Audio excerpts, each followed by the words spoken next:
Hello, hello, Virgo Collective, Sun, Moon, and Rising. Ako po si James. Kamusta po kayong lahat? And welcome po sa James Tarot PH. Diretso na po tayo sa inyong May 5 hanggang May 11 reading. Kamusta po kayong lahat? Mga kapwa ko Virgo, ako po ay September 18 na aking birthday. Kayo po, ano ba mga birthdays inyo? At sang parte po kayo ng Pilipinas o mundo nanonood po ng ating mga vlogs for today. Tulad po nakagabihan Virgo ha, kunin nyo lang po yung maka-resonate kayo and leave the rest. Yung pong ibang impormasyon ay para po sa ibang Virgos yun. Kaya relax ka lang, gamitin mo ang iyong intuition para makuha mo yung akmang-akmang message na kaloob sa iyo ng yung spirit guide sa ating reading for today. Thank you po again sa mga nagdo-donate po ha, saka po sa mga hindi nag-skip ng ads. Thank you po for your support. Isa po yun sa mga paraan para po masuportahan po ang ating channel dito po. Okay po? Thank you po again sa inyong hindi pag-skip ng ads. Okay, Virgo, tingnan natin kung ano ang hatid sa inyo ng May 5 hanggang May 11. Inhale and exhale. At the center of your reading, you have the Queen of Pentacles. Beautiful.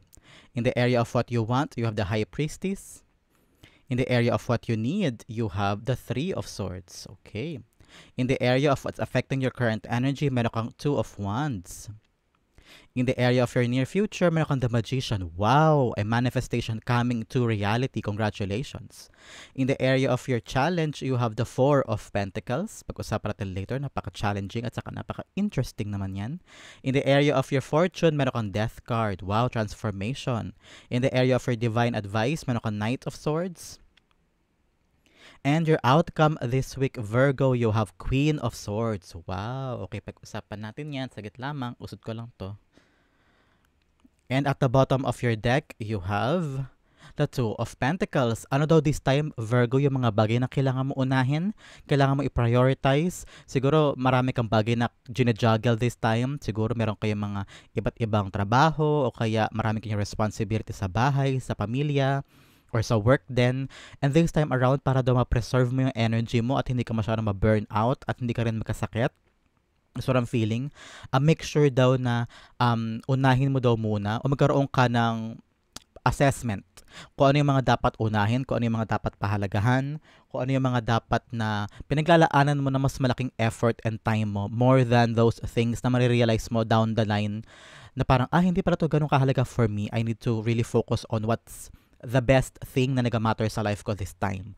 Kung talagang importante yung mga bagay na yan, hanapan mo daw ng right schedule or right parang assessment talaga kung paano mo siya mapapanghawakan lahat nang hindi ka na-drain. Okay, Virgo? That is at the bottom of your deck. Some of you has to make a choice this week. I don't know kung ano po pinagagalingan yan, pero meron daw choice na kailangan gawin.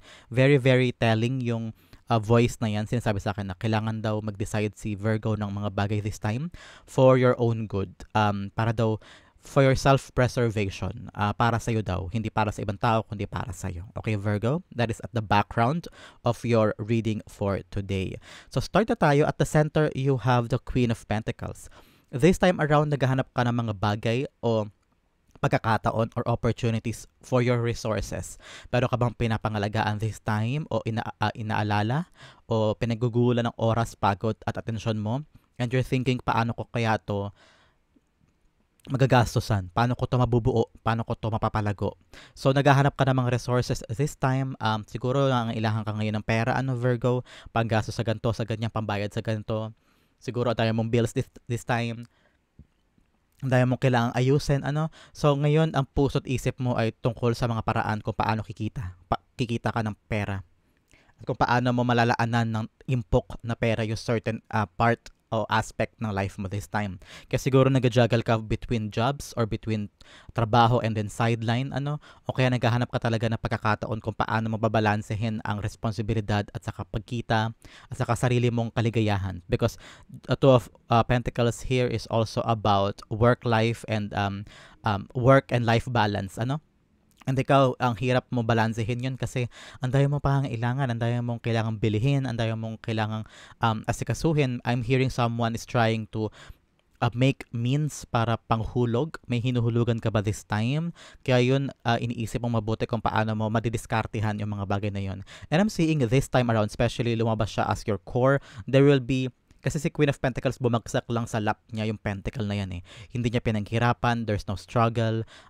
Talagang divinely orchestrated ito para sa kanya. Binagsak sa kamay niya at inalagaan niya, pinalago niya. So, sabi ng spirit guides mo, may darating sa'yo this week na opportunity or pwedeng pera ito o kaya alok na trabaho o kaya sideline. Something, a good opportunity na babagsak o darating lang sa'yo.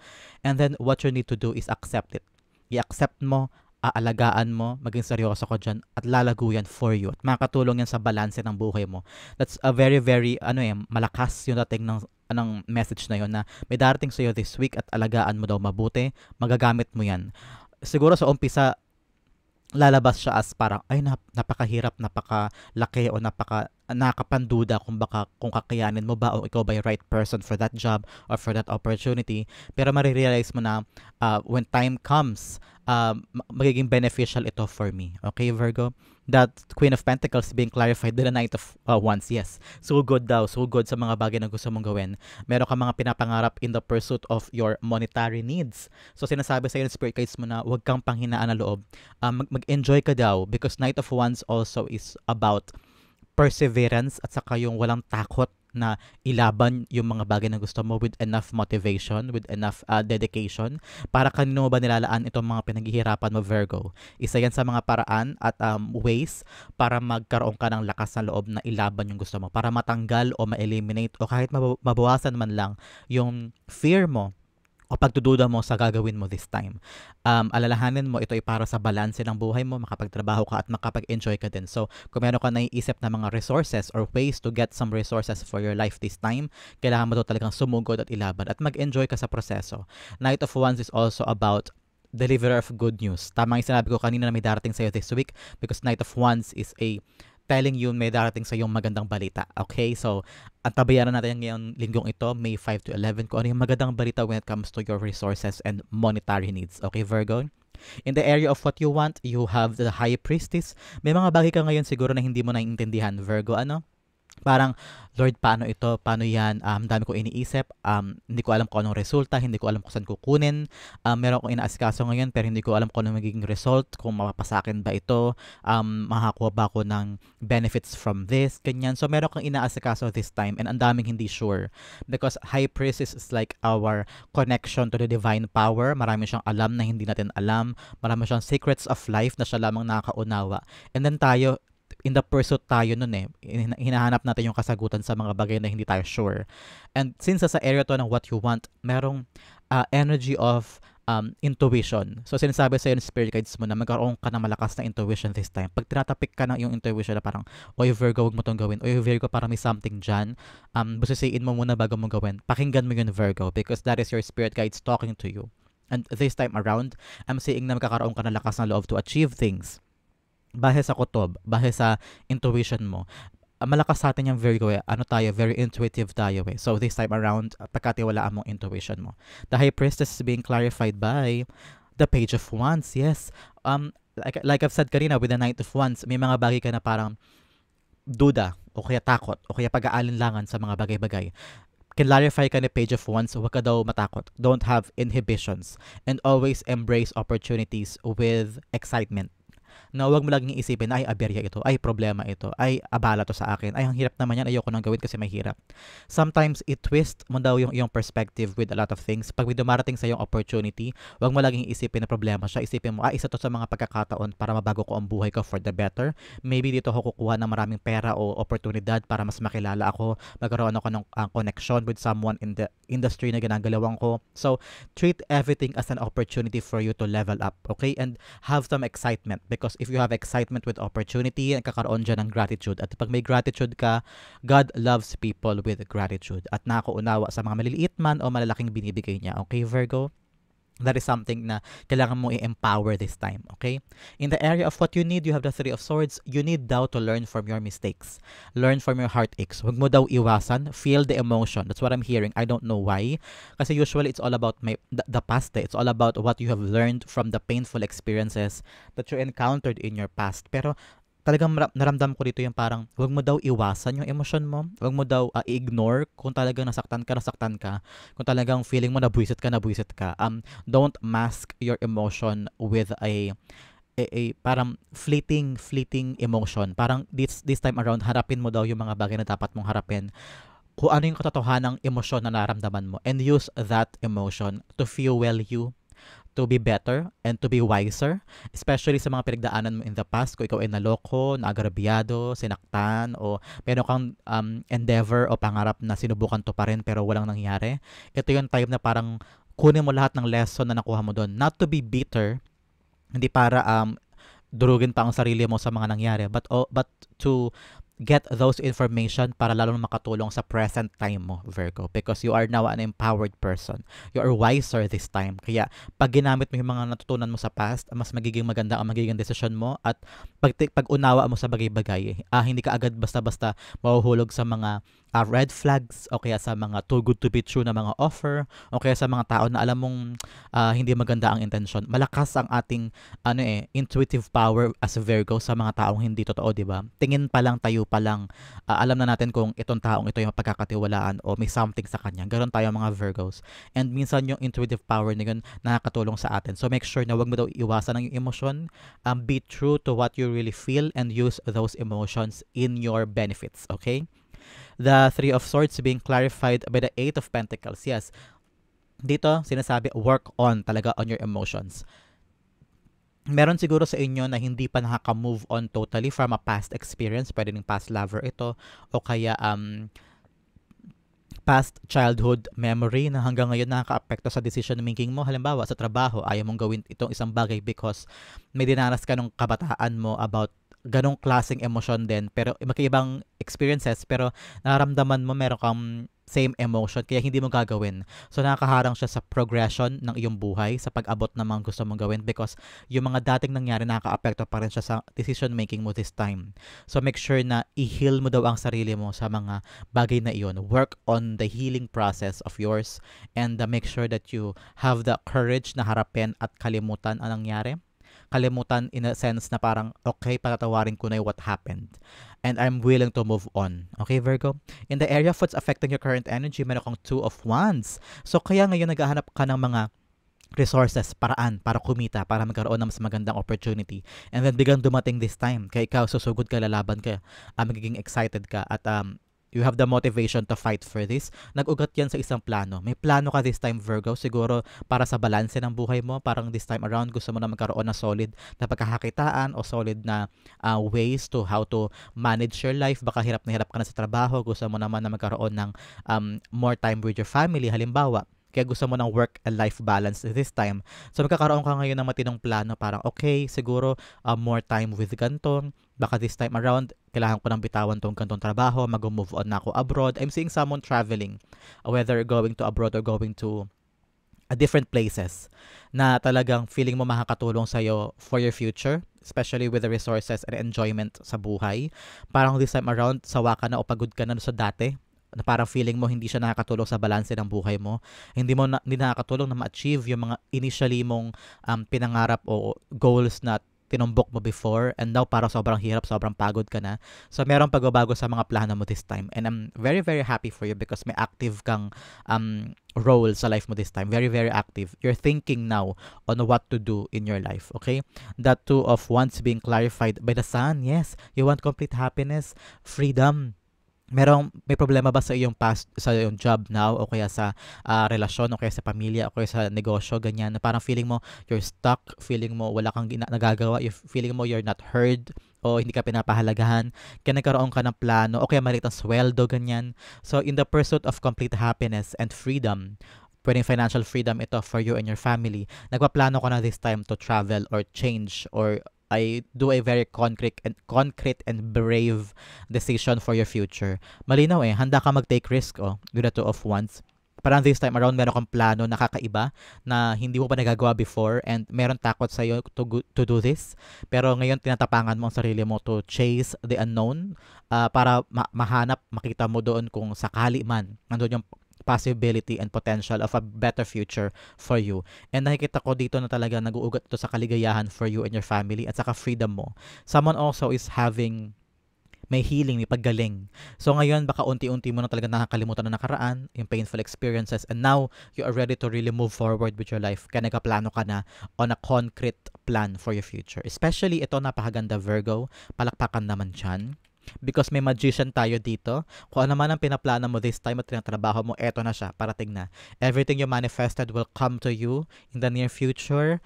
Kung ano yung eksakto mong dinasal, eksakto mong minanifest, meron ka pa bang sinulat sa iyong notebook na I manifest this, naka-numeric pa yan, naka-number pa yan, kung ano yung mga gusto mong matumbok at makuha. I'm hearing eto na siya. With the right power of your frequency and energy, na-attract mo yung manifestation of your dreams. So congratulations because darating yung mga bagay na dinasal mo in the near future. Congratulations, Virgo. The Magician cards being clarified by the Ace of Cups. Wow! This is something na darating sa buhay mo. Bago ito ha, pwedeng bagong bahay, bagong kotse, bagong opportunity, bagong trabaho na manifest mo siya. O kaya you manifested a new love because Ace of Pentacles like entering something. I'm hearing someone praying for pregnancy. Ito na siya. Darating yung pregnancy, especially with a double combo of the Magician card and the Ace of Cups. You'll get pregnant this time. Congratulations po. For some, kung ano yung dinasal mo talaga, mapupuno ka ng kaligayahan this time. Something entering your life in the near future and you will cry tears of joy. You will get so happy na napapatunayan mo kung gaano kaganda ang power of manifestations and pananalig sa Diyos, pananalig sa prayers. Mga paniniwala na makukuha mo talaga. Yung gusto mo, wala na yung sana po, sana, yung sana this time. Tanggalin mo yung sana. Lagi mo isipin na, thank you Lord, makukuha ko na po yung gantong bahay. Thank you Lord, makakabili na po ako ng ganto. Thank you Lord, akin na po yung trabaho na yun. Salamat po. Always manifest things na parang as if nasa sayo na and you will attract that manifestation and energy. And this time around with the confirmation, Ace of Cups, iyong-iyo, yung bagay na gusto mong i-manifest. Congratulations. But this week, your challenge, you have the Four of Pentacles. Challenge sa'yo daw yung pag-hold on mo sa mga old ways, Virgo, especially here in the area of what you need. Kailangan mo talaga mag-heal, maghilom yung mga parts in your past, o pwedeng trabaho, negosyo, o painful experiences from your past na talagang hanggang ngayon daladala mo pa, kaya hindi ka makaabante. Kaya kina-clarify sa'yo ng challenge mo this week is to let go. Let go of those pain. Let go of things that are not important in your life. Kaya importante ngayon ang paglilinis. Hindi lang sa bahay, hindi lang sa sarili, kundi sa buhay mo, sa iniisip mo, sa nararamdaman mo. Linisin mo yung hindi na kailangan. Na malalaman mo kung iyan ay nakakasagabal ba sa growth mo at sa pursuit mo ng mga bagay na gusto mong maabot in the near future. Make sure that this time around, work on the pagputol dun sa mga bagay na alam mo talagang you know what, paulit-ulit na to, bumabalik sa isip at puso mo, nahaharangan ito yung potential mo. So make sure you let go and don't hold on to things na hindi na talaga para sa'yo, okay? The Four of Pentacles being clarified by the King of Swords. Yes, magkaroon ka doon ng kalinawan ng isip, ng desisyon, very, very decisive decision. Magkaroon ka doon ng paninindigan this time. Kapag halimbawa, napag-decide ka na you let go of this feeling for someone, panindigan mo yun, huwag kang urong-sulong at huwag kang babalik sa kanya. Parang this time around, sinasabi ng spirit guides mo na huwag ka nang lilingon, huwag ka nang babalik doon. Let go of something and don't turn your back na completely and panindigan mo siya, because I'm seeing here, once you do that, everything will change in your life at darating yung mga bagay na karapat dapat for you. Don't chase things. Lagi sinasabi, pag daw chase mo isang bagay, ibig sabihin na malayo siya sa'yo, ibig sabihin hindi siya para sa'yo, para habulin mo siya. Kung ano yung para sa'yo, and it will not leave you kahit pa nakaupo ka dyan, para sa'yo ay talaga nakatadhana for you. Kaya sometimes you have to let go para magkaroon ng enough space yung mga bagay na karapat-dapat sa buhay mo, and have that clear mind and heart na tanggapin na okay, time na to live, time na to accept new things. Okay, Virgo? In the area of your fortune, you have naman the Death card. Especially here kung ikaw ay nire-require ng spirit guides na maghilom sa nakaraan at mag-move on at huwag nang panghawakan yung mga dapat hindi panghawakan. Ang fortune mo naman, sinasabi sa'yo, you will have transformation. This time around, everything will change in your life. Parang kailangan mo na itong maganap. This, in the area of fortune, ibig sabihin magaganap to, ano man ang mangyari, at swerte ito sa buhay mo. So make sure na handa ka. Kasi minsan sa pagbabago, mahirap mag-adjust. So kailangan ka rin ng effort from you, Virgo, in the pursuit of the changes that we want in our life. Make sure na handa ka rin daanan yon. And be present in the transition in your life from point A to point B. E-enjoy mo siya kahit I know mahirap, kahit I know nakakatakot, because transition is something na napakahirap because you're entering a very unfamiliar territory or unfamiliar phase in your life. Kung nandiyan ang iyong family, ang iyong loved ones, ang iyong friends na talagang solid ang support sa'yo, you don't need to worry because this transformation ay nasa area ng fortune. Ibig sabihin, maganda ito. Hindi ito nakakatakot, hindi ito nakakapanghinayang, hindi ito kabawasan, kundi gain mo ito. Pwede magbabago ang itsura ng negosyo mo, magbabago ang trabaho mo, aangat ka ganyan, o kaya magbabago ang status mo as a single person, baka makamit ka na ng someone right for you. With the Two of Pentacles here, yung balanse ng buhay mo, magkakaroon ka na ng kalinawan at ma-achieve mo na siya this time, okay? The death card is being clarified by the Knight of Cups. Yes, someone will offer you. Someone will come to you this time, Virgo, and offer you something. Pwedeng offer of a job, offer of a advice, pwedeng offer of a conversation or promotion. Something will come to you and give you something. Something that's valuable. At yung valuable na yun, mag-change life mo for the better. I'm hearing someone getting that job. Meron ba sa inyo nag-abroad o pumipila for a certain job offer at unti lang yung slots for that job offer, and within this week, someone will call you or give you an information na, oy, okay ka na dito, pwede ka na ba? Oy, tanggap ka. Or ikaw ang karapat-dapat for this, and that opportunity, that job, or that endeavor, pwede rin sa negosyo ito, will change your life for the better. For others, the Virgo dyan single, naghahanap na love life, this is also confirmation na someone will come to you, a valuable suitor that would offer their love to you, and it will change the face of your life. Okay, hindi ka na single soon, okay? So, nasa sa'yo din yan kung tatanggapin mo ang kanyang pagmamahal. Pero dahil nasa area siya ng swerte, may darating sa'yo this time to give you a life-changing moment. Okay, Virgo? Congratulations. In the area of your divine advice, you have the Knight of Swords. Ang paalala sa'yo ng spirit guides mo, this time, Virgo, wag basta-basta susugod sa mga bagay na inaalok sa'yo. Like I said, may alok at nasa sa'yo ang desisyon kung tatanggapin mo. Pero swerte siya at alok siya, pero ang willpower natin ang magbibigay sa atin ng kalakasan or ng opportunity to fend off or accept offers and swerte sa buhay natin. Nasa iyo pa rin yan, Virgo. Ano? So, Knight of Swords is telling you, sabi sa iyo ng spirit guides mo, bago ka umaksyon, bago ka mag-decide, especially in the balance of your life, make sure that you are thinking things through. Hindi pwedeng kahit maganda yung binibigay sa iyo, yung offer sa iyo ay accept agad. Make sure that you are ready, especially with the healing here. Make sure that you are letting go of the past, handa kang tumanggap ng bago mong i-accept yung mga bagay na magagandang paparating sa iyo. Yan ang paalala sa iyo ng spirit guides mo. Make sure that you are ready.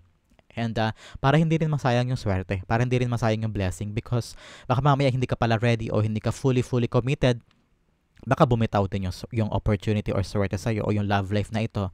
Sayang din naman, di ba, Virgo? So make sure this time that you are ready and you are alert, you are excited, especially here with the Page of Wands and the Knight of Wands, to accept and embrace new opportunities, okay? Pero dapat pinag-iisipan, pinaghahandaan daw, okay? The Knight of Swords being clarified with the Ace of Wands, yes. In order to have a beautiful life moving forward, especially Ace of Wands is out with the old, in with the new. Old ways will not give you new ways or new products, okay, Virgo? So make sure, dapat clear ang mind. Pinag-iisipan muna bago kumilos. Tamang-tama ang advice sa'yo ng spirit guides mo. Parang sinasabi sa'yo na, bago ka umaccept ng mga opportunities, dapat tama ang strategy. Di ba pag nag-chess tayo, parang tamang chess piece ang ihakbang mo in order for you to make sure na ikaw ang panalo. So to make sure na ikaw ang panalo at mapalago mo itong opportunity na darating sa'yo with the Queen of Pentacles, make sure na pag-iisipang mabuti at huwag basta-basta susugod at kikilos ng hindi pinag-iisipan. Okay, Virgo? Ang yung outcome na napakaganda, pag-usapan natin later. But first, sa additional messages from the Divine. Unang-una, you have number 27. Ito po ay angel number, so magagamit niyo po ang number 27 sa life mo this week. Pwedeng birthday mo to, anniversary, or special number for you. Number 2 and number 7 din. Baka magamit mo to as your lucky number. Okay, basahin natin. Your mind is wide open and you are tolerant and compassionate towards all ways of life. You value freedom. Freedom of expression and want to improve the conditions of people, especially here with the Queen of Pentacles. and want to improve the conditions of people, whether in your community, country, or the world at large. I am expressive.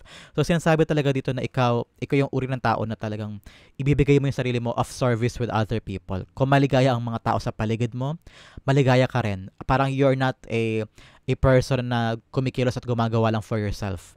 You're really after the happiness and freedom of your family. Kaya ngayon handa kang sumugod at handa kang harapin yung mga dapat harapin. Okay? Ito ang area na kailangan pag-focus on this whole week. Virgo, you have purpose. I know what I am here to do. Especially with the pursuit of your plans at mga dapat pangalagaan, especially the manifestations. Malalaman mo kung ano yung mga dapat mo i-manifest if you know your purpose in life. Like I said kanina, para kanino ka ba? Para kanino ka ba nagkatrabaho? Para saan ba yung nilalaban mo? Ano yung mga motivations mo to do that? And ito ang kailangan mo alalahanin at pag-isipan this week, your purpose. I know what I am here to do. Okay, yung outcome na napakaganda, Virgo. You have the Queen of Swords. This time around in your outcome, sa dulo ng iyong linggong ito, kailangan daw clear na sa mind mo kung ano yung gusto mong gawin in the near future, kung ano yung haharapin mo. No time for BS, no time for fake people, no time for fake approaches. Para may mga habits ka daw na dapat mo nang bitawan because that will not give you anything. Hindi yun nag-matter sa life mo. Para inuubos lang niya ang oras mo, na-waste lang oras mo for things, people, opportunities or goals na parang marirealize mo na hindi pa rin para sa akin. And there will be a clear sign for you, especially here with a sword, na parang malalaman mo yung katotohanan sa buhay mo. Na parang, okay, ito pala ang dapat kong i-pursue. Titigilan ko na ito. Dito na ako mag-focus. So there is a clear, decisive, and malinaw na goal for you moving forward. So congratulations because this May, magkakaroon ka ng mga goals and pursuits so sorry, na talagang clear sa'yo. Lalaksan mo loob mo, titibayan mo. Alam mo kung anong gusto mo, okay? So sorry. The Queen of Swords being clarified by the Star card. Wow! Wish. Teka lang, inom lang ako water, ha?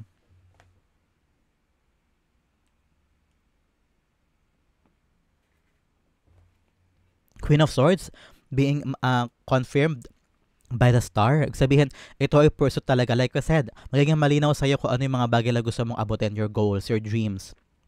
May hope dito eh. Merong pag-asa, nakakatuparan ng mga bagay na gusto mo. Ano ka ba? Napakaswerte mo. You already have the Magician here. A manifestation. Meron ka pang offer. Tapos meron ka pang wish na matutupad soon. Kailangan mo lang talaga tapangan ng sarili mo at alamin mo sa sarili mo kung anong gusto mo. At humindi ka na sa mga bagay na hindi para sa'yo. Because of what I'm hearing now, meron kang mga pinopursue o meron kang inoohan ng mga bagay, mga opportunity na hindi para sa'yo, nahihiya ka lang mag-say no. Because tayo mga Virgo, ayaw natin nakaka-negate sa ibang tao, ayaw natin nakaka-abala, ayaw natin na parang feeling natin ay meron tayong nire-reject. Because natakot tayo na, alam mo, ayaw natin nakaka-something with other people pag humihindi tayo, kaya oo lang tayo na oo. Pero this time around, say no if you don't feel to do it. And pursue talaga the things na talagang goal mo at yun minamanifest mo. Especially we have 3 powerful things here in the pursuit of what you truly want. Okay? So this is something so beautiful for you this week. Virgo, sa po kayo nakarelate, sa po kayo nakaresonate, comment down below and I'll be reading your messages. Thank you again for watching. This has been James for James Tarot PH. God bless everybody.